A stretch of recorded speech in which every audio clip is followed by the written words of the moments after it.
Assalamu alaikum wa rahmatullahi wa barakatuh. We have just arrived to Qatar a couple days ago to make a very interesting interview with an Australian expert working on sustainable transportation.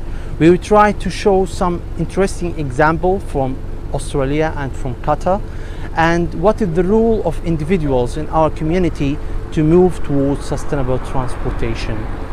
So let's go to see it.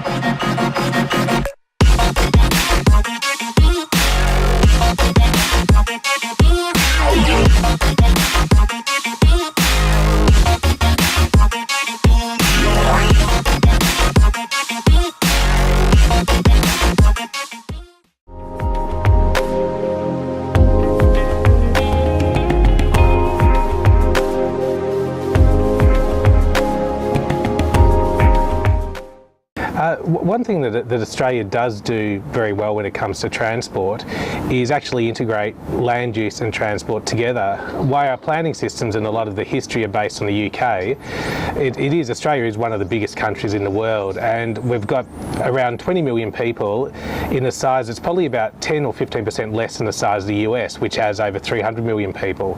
So when you look at that small population, we really have to get the most out of public transport and the most out of car usage. If we didn't, you'd have people driving endlessly. That's all they would be doing, driving to and from work long distances. One thing that we have based on, and it's originally almost a medieval concept, is just a transit-oriented development. So it's originally like a town centre or a village centre where people are close to where they work. We encourage mixed-use development around different areas. I'm from Melbourne, so around different areas of Melbourne where people can actually live near where they work. They can access things that they need, whether it's shopping, whether it's medical, whether it's other community services. So the goal there is to minimise the actual need for a trip first, and then if a trip is required, to reduce that distance. We have the same problem with public transport as well. Again, a very small population, and trying to make public transport profitable is very, very difficult. So again, we have key areas and key routes where we have higher densities of population on, and people access high-class rail systems to get to work, to get into the CBDs.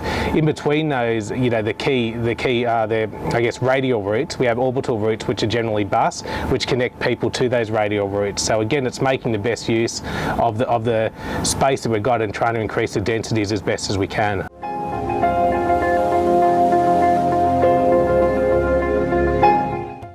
So within Qatar or Australia or Melbourne or Abu Dhabi, you generally, to deal with sustainable transport or sustainable development, you generally have a master plan that sits at a very strategic and policy level. But that alone, while that gives policy direction, that alone generally isn't enough to actually create sustainable transport. It really still comes down to the individual and the person actually making a conscious choice whether they want to buy another car or whether they want to work in a community where they want to travel by public transport and actually help the community that they live in. So while there is a government directive, you still need the individual to actually want to do the right thing. And it's the same with recycling, same with any other type of sustainability or any other type of society, I guess, for that matter. So I think it's interesting to note that the policy can do a lot, the government via policy can do a lot of stakeholder consultation. They can speak to the different members of the community, and they can try and get the right policies in place to facilitate change and work out what the community want. At the end of the day, it's still the individual that needs to help create that change.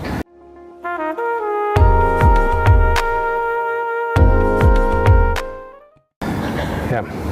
That's a very good question. I think Qatar at the moment, it's obviously got huge wealth reserves through gas and oil, and that can either be seen as a positive or a negative. In a negative, people have a lot of wealth, they can access cars, it's a very warm climate as we're feeling today, and there's not that many incentives to use public transport or to consider sustainability when you're going through a major growth.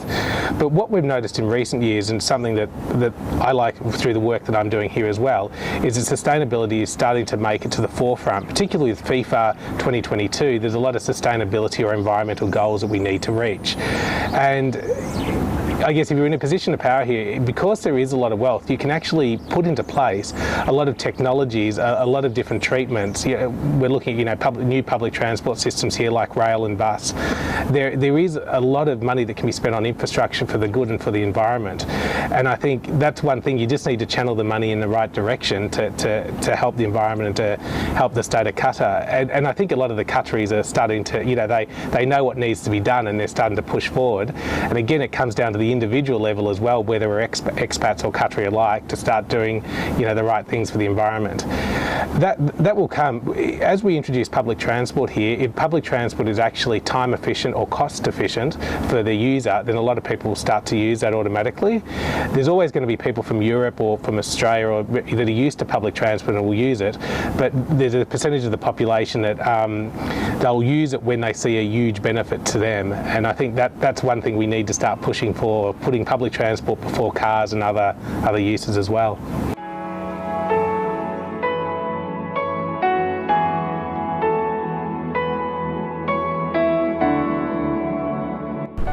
Thank you very much for watching our video today, and for more videos please follow our page on Facebook, Sustainable Future, and see you soon.